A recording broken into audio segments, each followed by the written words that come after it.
everyone, it's me Paul, and today I'll be talking about imposter syndrome. No, not like Among Us imposters. It's a little more complex than that.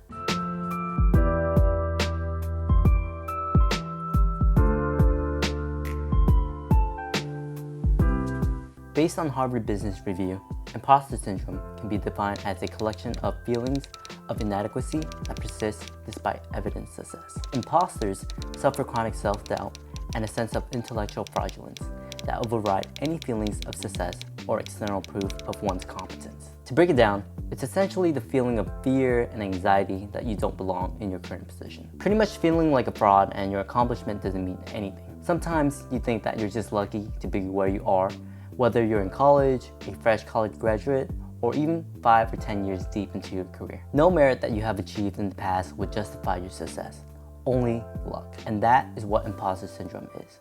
Imposter syndrome affects so many people, and even people you might know have, had, or will be affected by this. It is estimated that nearly 70% of the US population will experience signs and symptoms of imposter syndrome at least once in their life. So it can happen multiple times throughout your life. I know for me, reflecting on the past, I noticed that it has affected me at every new stage in my life, and even in my current one right now. It seems as if this is a demon that never goes away. It's always in the back of my mind telling me that you're lucky, your luck will run out, you don't deserve to be where you are today, you are not skillful as others would like to think. People will find out who you truly are, and eventually you'll be fired. I noticed this affected myself the very first day I started my internship at a large tech company out of state, far away from home. On the first day, I met my manager.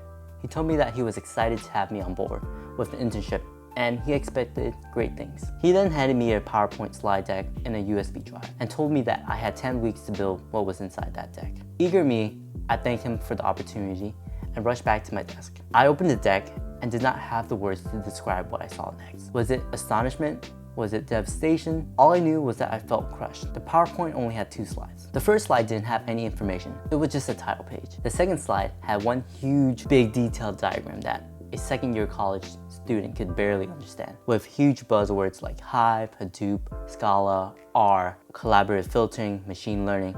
I looked at it and felt my eagerness and excitement disappeared. I didn't know where to begin, but I tried doing so for the next couple hours. After a couple days trying to wrap my head around it, taking online video courses and asking for advice, I was still lost and confused. The night before the next day of work, I could barely sleep.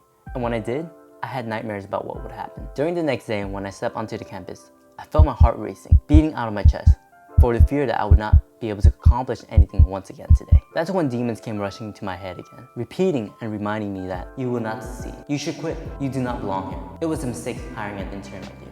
I broke down that morning at work, rushing to the bathroom and outside just to take a breather, soaking in my own despair, and I felt pathetic. Imposter syndrome was already so deep within me. I started to believe that my thoughts were actually reality. But that's the thing, thoughts do not equate to reality. Thoughts are things that come to your mind, something your brain makes up, and during times of stress, it makes you believe in things that aren't true. After having that breakdown, I slowly picked myself up and actually reached out for help by calling my brother, and he gave me a pep talk. Eventually, I reached out to my mentor and manager about the issue. By reaching out and admitting that I didn't have a full understanding of the problem, I showed my vulnerability to learn. My mentor and manager actually took time out of the day after realizing what's happening to break things down with me. I slowly started getting more confident in understanding the problem and actually had a path forward. Days passed, and then weeks started to pass.